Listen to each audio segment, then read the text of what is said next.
সালামু আলাইকুম। আমি মোহাম্মদ শামিউর রহমান ট্রেডিং বাংলাদেশ থেকে। আশা করি সবাই ভালো আছেন। প্রথমেই বলতে চাই ট্রেডিং বাংলাদেশ ছোট পরিসরে ২ টি কার্যক্রমের সাথে যুক্ত আছে। একটি অনলাইন ওয়ার্কশপ সার্ভিস, অন্যটি স্টক সাজেশন। দুটোই নামমাত্র মূল্যে পেইড সার্ভিস।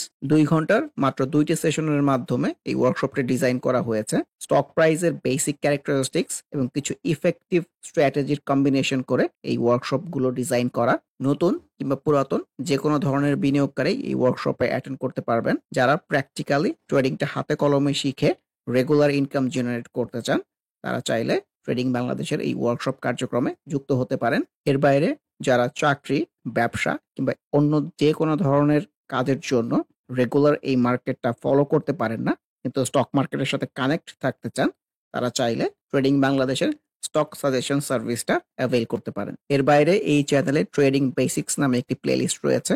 এটি মূলত ট্রেডিং শেখার প্লেলিস্ট। ক্যান্ডেলস্টিক এবং এর বিভিন্ন প্যাটার্ন, বিভিন্ন effective strategy, for example moving average trading strategy, upswing এর বিভিন্ন ফেজ এবং এই ফেজে ট্রেড প্ল্যান করার কোনো স্কোপ আছে কিনা, কিংবা বাউন্স ব্যাক ক্যান্ডেলগুলো কেমন হতে পারে, এসব সহ ট্রেডিং সংক্রান্ত বিভিন্ন বিষয়ের উপর ভিডিও দেয়া আছে। যে যেখানে আছেন সেখান থেকেই ট্রেডিং বেসিক্স প্লেলিস্টটি ফলো করে ট্রেডিং সম্পর্কে আইডিয়া নিতে পারেন। আলোচনার শুরুতে যদি ইন্ডেক্স নিয়ে বলি, অ্যাজ এক্সপেক্টেড গত সপ্তাহে কিংবা লাস্ট ভিডিওতেও যেমন এক্সপেক্ট করতেছিলাম যে একটা রেজিস্ট্যান্স টাইপই ফেস করেছে ইন্ডেক্সটা, তার রিফ্লেকশনই কিন্তু পাওয়া গেছে। আজকে কিন্তু ভালো করতে পারে নাই। সো যেহেতু ইন্ডেক্সের মধ্যে রিফ্লেকশন খুব একটা ভালো না, সো বেশিরভাগ স্টকের মধ্যেই কিন্তু কারেকশনের রিফ্লেকশনটাই থাকবে কিংবা সাইড সুইং এর রিফ্লেকশনটাই থাকবে। তো আমরা আজকে যে সিনারিওর সামনে এসে দাঁড়িয়েছি, কারণ আজকে রেড ক্যান্ডেল না এসে যদি একটা স্ট্রং গ্রিন ক্যান্ডেল আসতো, যেরকম একটা গ্রিন ক্যান্ডেল আসতো কিংবা এরকম একটা গ্রিন ক্যান্ডেল আসতো এইখানে, তাহলে কিন্তু আজকে অনেক ট্রেড প্ল্যান করার জায়গা হতো, নতুন করে ট্রেড প্ল্যান করার জায়গা হতো। আমি সবসময় যেটা এমফাসাইজ করি যে আগে মার্কেটকে ডিসিশন নিতে হবে যে মার্কেট আসলে কি করতে চায়, দেন মার্কেটের অ্যাক্টিভিটি ফলো করে আমাদেরকে ট্রেড প্ল্যানগুলো সাজানো উচিত। আর অনেকের কাছে আসলে বলতে শুনি যে মার্কেট আপ ট্রেন্ডে চলে গেছে, এরকম কোনো কিছুই না। ট্রেন্ড, সুইং এসব নিয়ে আইডিয়া থাকাটা সবার জন্যই খুব জরুরি, স্পেশালি যারা টেকনিক্যালস দেখে ট্রেড প্ল্যান করতে চান। মুভিং এভারেজ 20-র নিচে কোনো স্টক থাকা মানেই হচ্ছে আসলে ডাউন ট্রেন্ডে থাকা। ঠিক আছে, এটাকে আরেকটু কনফার্ম করার জন্য এটাও বলা যায় যে মুভিং এভারেজ 50-র নিচেও কোনো স্টক থাকা মানে এটা ডাউন ট্রেন্ডে থাকা। তো এইখানে দেখেন টোটাল স্টকটাই যে ডাউন ট্রেন্ডে চলতেছিল, আর আমরা যে বেসিক ক্যারেক্টারিস্টিক্সগুলো জানি যে ডাউন ট্রেন্ডের স্টকের আপসুইং হলেও সেই আপসুইংটা ছোট হবে। যে লেন্থে বড় ডাউন সুইং হয়েছে সেই সমান লেন্থে কিন্তু আপসুইংটা হয় না। এগুলো আমি অনেক বলেছি আমাদের এর আগের ভিডিওতেও আসলে। তারপরে কিন্তু এখানে একটা সেল সিগন্যাল হয়েছে, যেটা যে এখানেও হয়েছিল, এখানে একটা ফেজ হয়েছে, সেকেন্ড ফেজ হয়েছে, ছোট্ট একটু কারেকশন করে আবার একটা retest type half hearted definitely করে কিন্তু আর একটু উপরের দিকে যেতে চেয়েছিল, মানে সুইং এর একটা ফেজের দিকে যেতে চেয়েছিল, কিন্তু আসলে সেটা কিন্তু সাকসেসফুলি মানে এই জায়গাটা ব্রেক করে, মানে প্রিভিয়াস এই সুইং এর টপের জায়গাটা ব্রেক করে কিন্তু যেতে পারে না। তো একই জায়গা থেকে যখন বারে বারে রেজিস্ট্যান্স পায়, তো সিনারিও তো আসলে খুব একটা ভালো হয় না। মানে এইটা যে প্রথমে এরকম হচ্ছে বিষয়টা এরকম না, স্টক প্রাইস যুগ যুগ ধরে এরকম হচ্ছে। একই জায়গা থেকে যখন বারে বারে রেজিস্ট্যান্স পায়, এটাকে আমরা ডাবল টপ, ট্রিপল টপ বলি, এবং এরকম হলে চার্টের মধ্যে বা স্টকের মধ্যে আসলে একটা কারেকশন এক্সপেক্টেড হয়। তো সেই রকমই একটা রিফ্লেকশন আজকে পাওয়া গেছে। আর স্টক প্রাইসটা হচ্ছে কিংবা স্টক মার্কেটটা খুবই সিম্পলিসিটির জায়গা। আপনি যদি বেসিক ক্যারেক্টারিস্টিক্সগুলো জানেন এবং যত সিম্পলভাবে ভাবতে পারেন, আমার কাছে মনে হয় ট্রেডিং জার্নিটা তত ফ্রুটফুল হওয়ার সম্ভাবনা বেশি। অনেকেই দেখি যে হাজার হাজার ইন্ডিকেটর স্ক্রিনের মধ্যে হিজিবিজি করে, মানে উনি যে কি বোঝে এটা দিয়ে আমি মানে আমার ডাউট হয় আর কি। যে জিনিসের আমার দরকার নাই এরকম 10টা জিনিস স্ক্রিনের মধ্যে এনে রাখছে। আর মুভিং এভারেজ ছাড়া আসলে অন্য কোনো ইন্ডিকেটর মানে একদম আমার পার্সোনালি খুব প্রেফারেন্সের মধ্যে থাকে না, কারণ অন্য সবই ইন্ডিকেটর ইদার মুভিং এভারেজ থেকে হয়েছে কিংবা এটাকে একটু মডিফাই করে বানানো হয়েছে। সো মুভিং এভারেজের উপর ভালো দক্ষতা থাকলেই আমার কাছে মনে হয় স্টক প্রাইসটাকে অনেকভাবেই রিপ্রেজেন্ট করা সম্ভব। অনেকের একটা ভ্রান্ত ধারণা থাকে যে আমি বলি দেখে হয়তো মার্কেট ফল করে, কিংবা আমি বেশিরভাগ সময় খারাপ বলি। তো ডাউন ট্রেন্ডি মার্কেটকে তো খারাপই বলতে হবে, ডাউন ট্রেন্ডি মার্কেটকে কি ভালো বলার কোনো সুযোগ আছে? ভালো বলার তো সুযোগ নাই। আর ট্রেডিং বাংলাদেশ মানে মার্কেটকে ভালোও বলতে চায় না, খারাপও বলতে চায় না। ট্রেডিং বাংলাদেশ এই ক্যান্ডেলস্টিক চার্ট প্যাটার্নের ভিত্তিতে মার্কেটটাকে রিপ্রেজেন্ট করতে চায়। এটা ভালো নাকি খারাপ এটা যারা ভিডিওগুলো দেখে একদম তাদের উপর। ট্রেডিং বাংলাদেশ জাস্ট সিম্পলি এই কাজটাই করে। ট্রেডিং বাংলাদেশের যতটুকু জ্ঞান আছে ডেফিনেটলি এই ক্ষুদ্র জ্ঞান দিয়ে চেষ্টা করে এই ক্যান্ডেলস্টিকগুলা চার্ট প্যাটার্নগুলোকে রিপ্রেজেন্ট করতে। সো এইখান থেকে যদি মোস্ট এক্সপেক্টেড সিনারিও ধরা হয়, সো আমি কারেকশনটাই বলতে চাই। স্টক প্রাইস তো সবসময় আনপ্রেডিক্টেবল। সো কারেকশন না হয়েও যদি একটা ভালো ক্যান্ডেল পাওয়া যায় আবারও কিন্তু অনেক স্টকের মধ্যে ট্রেড প্ল্যান করার স্কোপ আসবে।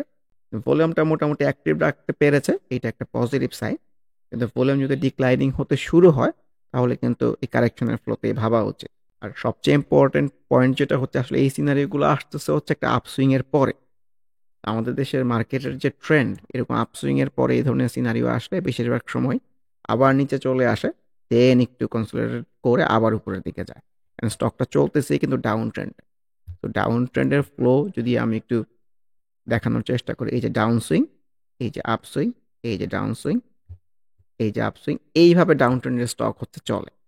আর যদি সামহাও এইখান থেকে ভালো একটা সাপোর্ট কিংবা কোনো কিছু জেনারেট করে উপরের দিকে যেতে পারে, তো সেই ক্ষেত্রে সিনারিওটা এই যে একটা up swing, then down swing, then up swing এরকম হতে পারে। কিন্তু এরকম যে হবে তার কোনো রিফ্লেকশন কিন্তু এখনো পর্যন্ত পাওয়া যায় না। সো আগে মার্কেটটা ডিসিশন নিই, দেন ওইটা ফলো করে আমরা ডিসিশন নিব। যেহেতু ইন্ডেক্সের মধ্যে এই সিনারিও আসলে খুব একটা ভালো মনে হচ্ছে না, বেশিরভাগ স্টকের মধ্যে হয়তো এই রিফ্লেকশনটাই পাওয়া যাবে। ইন্ডিভিজুয়াল স্টক আলোচনার শুরুতে যদি ফার্স্ট প্রাইম মিউচুয়াল ফান্ডের কথা বলি, সো গতকালও ভালোভাবে রিফ্লেক্টেড ছিল, আজকেও সুন্দর রিফ্লেক্টেড হয়েছে, খুবই সুন্দর। তো বিষয় যেটা হয়েছে যে ভলিউমটাও কিন্তু লক্ষ্য রাখতে হবে, একটা আপসুইং হয় কিন্তু আসলে নিচে চলে আসার জন্য। আনইউজুয়াল ভলিউম গতদিনেও বলেছিলাম, আজকে তার চেয়েও ভালো ভলিউম ডেভেলপ করে কিন্তু সুইংটা উপরের দিকে যেতে পেরেছে, একদম বেসিক ক্যারেক্টারিস্টিক্স এগুলো। তো এটাকে আনইউজুয়াল বলতে চাচ্ছি। সো এই ধরনের ভলিউম ডেভেলপ করতে না পারলে কিন্তু একটা সেল সিনারিও কারেকশন এক্সপেক্টেড হয়। সো এটাই দেখতে চাই এই আপসুইংটা আসলে কতটুকু কন্টিনিউ করে। এসিএফএল আজকে ভালো করলেও এটাকেও কিন্তু খুব একটা ভালো বলতে চাচ্ছি না, কারণ এই যে আনইউজুয়াল ভলিউমের অ্যাক্টিভিটি হতে পারে। অ্যাডভেন্ট সিনারি তো ভালো না, এই যে এটাই আনইউজুয়াল ভলিউম হয়ে গেছে মনে হচ্ছে, মুভিং এভারেজ থেকে একটু রেজিস্ট্যান্স পেয়েছে। ভলিউম ডিক্লাইনিং হতে থাকলে সুইংটাও কিন্তু নিচের দিকে চলে আসতে পারে। সো এটাকেও যদি বাউন্স ব্যাক বলি, এই ম্যাচুর ডেতেই কিন্তু প্রফিটের জায়গা কিন্তু হয়েছে। আর প্রফিট পেলে মানুষজন প্রফিট বুক করবে, এটা খুবই স্বাভাবিক বিষয়। আফতাব অটো তো ভালো করেছে আজকে, কিন্তু ভলিউমটা লক্ষ্য রাখতে হুট করে বেড়ে গিয়েছে। ভলিউমের অ্যাক্টিভিটি থাকলে কিন্তু এখান থেকে আরও ভালো হওয়ার সুযোগ সৃষ্টি করতে পারে। কিন্তু এই ধরনের strong green candle trade plan করার ক্ষেত্রে যেহেতু ইন্ডেক্সের ফ্লো খুব একটা ভালো না, আমার জন্য খুব একটা, আমার কাছে খুব একটা পছন্দ না। অগ্নিস is as expected conventional support break করে নিয়ে নিজেই চলে আসতেছে, ডাউন ট্রেন্ডে কিন্তু ঢুকে যাচ্ছে। ইন্স্যুরেন্স সেক্টরের কথা তো গতকালই মেনশন করতেছিলাম যে আমার কাছে সেলস সিগন্যাল টাইপের মনে হয়েছিল। আনইউজুয়াল ভলিউমের অ্যাক্টিভিটি, ফর এক্সাম্পল অগ্রণী ইন্স্যুরেন্স, এটাকে আমি প্রপার সেলস সিগন্যাল রিফ্লেকশনটাই বলতে চাচ্ছি, মানে ভলিউমটা ডেভেলপ করতে পারে নাই। এআইএল আজকে তো বাজেভাবে রিফ্লেক্টেড হয়েছে, ভলিউমটাও ডিক্লাইনিং হয়ে যাচ্ছে।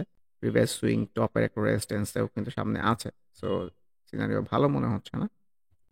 আলাস্টেক্স আরেকটা তো আপসুইং এর দিকে যাচ্ছে, চার্টেও সবুজ আসতেছে। আজকে আবার ভলিউমটা পেয়েছে, ভলিউমের ডেভেলপমেন্ট না হলে এটা কিন্তু আনইউজুয়াল ভলিউম টাইপ হয়ে যেতে পারে। আমান ফিড ভলিউমটা খুবই সুন্দর ডেভেলপ করেছে, এই ভলিউমটা এই পরিমাণে অ্যাক্টিভ রাখতে পারে কেন এটা দেখতে চাই। ক্যান্ডেল ওয়াইজ আজকে যদিও খুব একটা স্ট্রং সিনারিও আসে নাই, কালকে যদি ভলিউম কিংবা নেক্সট ডে যদি ভলিউম ডেভেলপ না হয়, সেল সিনারিও কিংবা কারেকশন এক্সপেক্টেড। অ্যাপেক্স ফুড যেটা ধারণা করতেছিলাম যে মুভিং এভারেজ থেকে কিন্তু রেজিস্ট্যান্স পেয়েছে, কারেকশনের রিফ্লেকশন শুরু হয়ে গেছে, ভলিউমটা ডেভেলপ করতে পারে নাই, মোস্ট এক্সপেক্টেড কারেকশন। আর্গন ডেনিমের আজকের রিফ্লেকশন কিন্তু ভালো না, এই ধরনের সিনারিওকে আমি সেল সিনারিও বলতে চাই। এশিয়ান ইন্স্যুরেন্স ক্যান্ডেল ওয়াইজ খুব একটা ভালো না আসলেও ভলিউমটা কিন্তু অ্যাক্টিভ রাখতে পেরেছে, এটা খুবই পজিটিভ সাইন। এশিয়াটিক ল্যাব আজকে তো গ্রিন ক্যান্ডেল এসছে, খুবই সুন্দর, আমার এক্সপেকটেশনের বাইরে। যদিও ইন্ডেক্সের খারাপ দিনে এই ধরনের গ্রিন ক্যান্ডেল আমার খুব একটা পছন্দ না ট্রেড প্ল্যানিং এর জন্য নতুন করে। So let's see. বারাকা পাওয়ার ভলিউমটা তো অ্যাক্টিভ রাখতে পেরেছে, এটা ডেফিনেটলি একটা পজিটিভ সাইন। ছোট হলেও সুইংটা উপরের দিকে যাচ্ছে। সামনে প্রিভিয়াস সুইং টপের রেজিস্ট্যান্স, মুভিং এভারেজ 50 রেজিস্ট্যান্সটাও আছে। সো দেখা যাক। British American tobacco moving average 50 resistance জোনে বলতে চাই। বিচ হ্যাচারিজ আজকে তো ক্যান্ডেল ওয়াইজ ভালো এসেছে, ভলিউমটাও অ্যাক্টিভ আছে। ভলিউম অ্যাক্টিভ রাখতে পারলে কিন্তু এখান থেকেও ভালো করার সুযোগ সৃষ্টি হতে পারে। বিকন ফার্মা যে ভলিউম ডিক্লাইনিং হয়ে যাচ্ছে, সুইংটাও নিচের দিকে চলে আসতেছে অ্যাজ এক্সপেক্টেড। ইন্স্যুরেন্স সেক্টরের মধ্যে বিজিআইসির রিফ্লেকশনও কিন্তু ভালো না, ক্যান্ডেল ওয়াইজ ভালো আসে না, এই ভলিউমটাও ডিক্লাইনিং হয়ে গেছে। বিএনআইসিএল ইন্স্যুরেন্স সেক্টরের মধ্যে ভলিউমটা অ্যাক্টিভ রাখতে পেরেছে, ক্যান্ডেল ওয়াইজ খুব একটা স্ট্রং সিনারিও না। বসুন্ধরা পেপার ক্যান্ডেল ওয়াইজ তো একটা বাউন্স ব্যাক টাইপ সিনারিও এসছে। এই টাইপের ক্যান্ডেলেও কিন্তু এর আগে আমরা সুন্দর আপসুইং হতে দেখেছি, তখন ইন্ডেক্সের আপসুইংটাও কন্টিনিউ ছিল, কিন্তু এই ক্ষেত্রে কিন্তু ইন্ডেক্সের ফ্লোটা খুব একটা ভালো না। সবসময় যেটা মেনশন করি যে ইন্ডেক্সের রিফ্লেকশনটা সবার আগে নিতে হবে, ইন্ডেক্সের স্পেশাল পাওয়ার থাকে। ইন্ডেক্স যদি ভালো না করে এই ধরনের বাউন্স ব্যাক খুব একটা ভালো করবে বলে আমার কাছে মনে হয় না। দেখা যাক। পক্ষান্তরে আজকে ব্র্যাক ব্যাংকের রিফ্লেকশনও ভালো না, একটা সাইড সুইং এর মধ্যে আছে। সামহাও যদি মুভিং এভারেজ 20টাকে ক্রস করে যায় তাহলে কিন্তু এই নিচের এইসব জায়গায় চলে আসতে পারে। বিএসসি অ্যাজ এক্সপেক্টেড যে ভলিউমটা ডিক্লাইনিং হচ্ছে, সুইংটাও কিন্তু নিচের দিকে আসার রিফ্লেকশন। সো মনে হচ্ছে যে এই যে এখান থেকে একটা আপসুইং শুরু হয়েছিল এটার একদম শেষ পর্যায়ে আছে, এখন কারেকশনের ফ্লোতে থাকতে পারে। যেহেতু মুভিং এভারেজ 20-50-র উপরে চলে গেছে, সো আবার এইখান থেকে কোনো বাউন্স ব্যাক জেনারেট করতে পারে কিনা এটাই দেখার অপেক্ষা। বিএসআরএম স্টিল আনইউজুয়াল ভলিউমের প্রপার রিফ্লেকশনটি পাওয়া গেছে। এক্সফার্মা তো উপরের দিকে যেতে চাচ্ছে, কিন্তু ক্যান্ডেল উপরে উইক চলে আসতেছে, উইক আসা মানে তো আসলে বাইরের যে সেলার অ্যাক্টিভিটি এর আগে আমরা এখানে পেয়েছিলাম, সো আনইউজুয়াল আপসুইংয়ের দিকেই যাচ্ছে। সো এটি বলতে চাই এই আপসুইংটা আসলে কোথায় গিয়ে শেষ হয়, যেহেতু ভলিউমটা অ্যাক্টিভ আছে। সিএলআইসিএল সুন্দর, ভলিউমটাও অ্যাক্টিভ রাখতে পারছে, সুইংটা উপরের দিকে যাচ্ছে, এটাই দেখতে চাই এই মুভিং এভারেজ 50 এই রেজিস্ট্যান্সের জায়গাটা ক্রস করে আরও উপরের দিকে যেতে পারে কিনা। Confidence cement looks very good, খুবই সুন্দর আপসুইং হচ্ছে, ভলিউমটা অ্যাক্টিভ আছে। সো যতদিন পর্যন্ত সেলস তেরো না আসে সুইংটা উপরের দিকে যাওয়ারই রিফ্লেকশন, এটাও দেখতে চাই যে এই সুইংটা আসলে কতদিন কন্টিনিউ হয়। ক্রিস্টাল ইন্স্যুরেন্সের কথা বলতে চাই, খুব যে হেলদি টাইপ ক্যান্ডেল আসতেছে এরকম কিন্তু না, তো ভলিউমটা অ্যাক্টিভ আছে, এটা ডেফিনেটলি একটা পজিটিভ সাইন। তো ক্যান্ডেলস্টিক অনুযায়ী সুইংটা কিন্তু অনেক দূরে চলে গেছে, তো সিনারিও যে খুব হেলদি ক্যান্ডেলস্টিক অনুযায়ী চার্ট প্যাটার্ন অনুযায়ী এরকম মনে হচ্ছে না। ডোরিন পাওয়ার লাস্ট 2 দিন ধরে তো হল প্রাইসে কেনাবেচা হচ্ছে, সো এখানে নো প্রেডিকশন, এটি বলতে চাই এই আপসুইংটা আসলে কোথায় গিয়ে শেষ হয় এটাই দেখার অপেক্ষা। ইন্স্যুরেন্স সেক্টরের মধ্যে ইস্টল্যান্ড এই সেলস সিনারি বলতে চাই ভলিউমটা ডিক্লাইনিং হয়ে গেছে। সো ইন্স্যুরেন্স সেক্টর নিয়ে আর নতুন করে আজকের ভিডিওতে খুব একটা বেশি বলতে চাচ্ছি না, কারণ বেশিরভাগ স্টকের মধ্যেই সেম সিনারিও। ইস্টার্ন লুব্রিক্যান্ট ক্লোপেডের মধ্যে গ্রিন ক্যান্ডেল কিন্তু পাওয়া গেছে অনেক লালের পরে, ভলিউমটাও পেয়েছে। সো ভলিউমে ডেভেলপমেন্ট হলে কিন্তু সুইংটা এখান থেকে উপরের দিকে যেতে পারবে। ইজেন কতদিন তো বলতেছিলাম এটাও সুন্দর একটা বাউন্স ব্যাক হতে পারে, অনেক লালের পর একটা সবুজ। আজকে কিন্তু রিফ্লেকশনটা ভালোই পাওয়া গেছে, ভলিউমটাও পেয়েছে। সো ভলিউমের ডেভেলপমেন্ট হলে ইনিশিয়ালি মুভিং এভারেজ 50 পর্যন্ত একটা কিন্তু আপসুইং এক্সপেক্ট করাই যেতে পারে। ইএইচএল আর লেগাসি ফুড এই দুইটা স্টককে নিয়ে একসাথে একটু বলতে চাচ্ছি, কারণ আমার কাছে মনে হয় রিসেন্টলি এই দুইটা স্টকের মধ্যে একটা সিমিলার টাইপ সিনারিও হয়েছে, যে আমরা যারা ট্রেডিংটা প্র্যাকটিস করতে চাই, কারণ ফর এক্সাম্পল এই যে এইটাও কিন্তু একটা half hearted bounce back EHL এর ক্ষেত্রে, এই যে একটা স্ট্রং গ্রিন ক্যান্ডেল তারপরে কারেকশন তারপরে কিন্তু একটা হাফ হার্টেড সিনারিও, মানে 3 দিনের হিসাবে চিন্তা করলে এইটাও একটা রিটেস্ট। তো এখন যদি লেগাসি ফুডের দিকে তাকাই, লেগাসি ফুডের রিটেস্ট কিন্তু আরও সুন্দর। এই ক্যান্ডেলটা খুবই সুন্দর বাউন্স ব্যাক ক্যান্ডেল, এই প্রপার আপসুইং এর পরে সেলস হয়ে কারেকশন তারপর একটা বাউন্স ব্যাক ক্যান্ডেল। সো এই দুইটার বিচারে এই দুইটা কিন্তু বাউন্স ব্যাক কিংবা হাফ হার্টেড বাউন্স ব্যাক যেটাই বলি একই দিনেই কিন্তু এসছে। সো এই দিনেও যে বাই ট্রাই করেছে ইনফ্যাক্ট, তো এই দুইটা স্টকের ক্ষেত্রেই বলি পরের দিনের রিফ্লেকশন কিন্তু লেগাসি ফুডেরও ভালো হয় নাই, ইএচএল এরও ভালো হয় না। দুইটা ক্যান্ডেল কিন্তু অলমোস্ট সেম টাইপই এসছে, যে উপরে উইক মানেই কিন্তু বায়ার হচ্ছে সেলার অ্যাক্টিভ। সো এই ক্ষেত্রে সবচেয়ে ওয়াইজ ছিল হচ্ছে ম্যাচুর ডেতেই কিন্তু শুরুর দিকেই কেনা দামের আশেপাশে যতটুকু পাওয়া যায় এক্সিট দিয়ে আগে পুঁজিটাকে সেফ রাখা। এইখানেও সেম রিফ্লেকশন, কারণ আমরা জানি একদম সেলার অ্যাক্টিভ ক্যান্ডেল চলে আসলে পরের দিনই কিন্তু একটা বড় রেড হয়। এগুলো একদম বেসিক ক্যারেক্টারিস্টিক্স। আমরা বেসিক ক্যারেক্টারিস্টিক্স যেটা একটু আগে মেনশন করলাম, যেটা সেলার অ্যাক্টিভ ক্যান্ডেল আসলে পরের দিনে রেড হয়, বিশেষ করে একটা আপসুইং এর পরে। লেগাসি ফুডের মধ্যে কিন্তু প্রপার এই রিফ্লেকশনটাই পাওয়া গেছে। ঠিক আছে? কিন্তু ইএইচএল এর মধ্যে কিন্তু ডিফারেন্ট রিফ্লেকশন পাওয়া গেছে। একদম উল্টা রিফ্লেকশন পাওয়া গেছে। সো কোন স্টক কখন কি বিহেভ করবে এটা কিন্তু আমরা কেউই জানি না। কিন্তু আপনি যদি বেসিক্স যেগুলোর কথা বলি যে বাউন্স ব্যাকের পরের দিনের রিফ্লেকশন ভালো না হলে কেনাদানের আশেপাশে এক্সিট না, তাহলে কিন্তু অ্যাটলিস্ট আপনার পুঁজিটা সেফ থাকে। সো এটাই মেনশন করতে চাচ্ছি যে এইখানেও যে এক্সিট নিয়েছে তারও কিন্তু পুঁজিটা সেফ আছে, কিন্তু এখানে যে এক্সিট নিতে পারে নাই তার কিন্তু আসলে একটা ক্ষতির সম্মুখীন হয়েছে। তো ট্রেডিং হচ্ছে এইটাই যে প্রপার একটা নিয়মের মধ্যে থাকা, নিয়মের মধ্যে থেকে ট্রেড প্ল্যানিং গুলাকে এক্সিকিউট করাটাই হচ্ছে ট্রেডিং। ইআইএল ভলিউম তো অ্যাক্টিভ আছে, চ্যানেল ওয়াইজে খুব একটা খারাপ এসছে এরকমও না, দেখা যাক। আজকে বেশিরভাগ স্টকের মধ্যেই কিন্তু আসলে রিফ্লেকশন ভালো না। ফর এক্সাম্পল ইমানুয়েল ডুয়েল চার্টের মধ্যে রিফ্লেকশন কিন্তু ভালো না। এটাকে যদি হাফ রেট বাউন্স ব্যাক বলি, তারপরের দিনের রিফ্লেকশন ভালো আসে না। So, নতুন করে আবার কিন্তু কারেকশনের ফ্লোতেই ভাবা উচিত। সো এই টাইপের চার্টে যে সকল স্টকের রিফ্লেকশনটা আছে কিংবা এই টাইপের চার্ট যে সকল স্টকের মধ্যে আছে, এগুলো আসলে বারে বারে একই কথা বলে রিপিটেশন আজকের দিনে করতে চাচ্ছি না।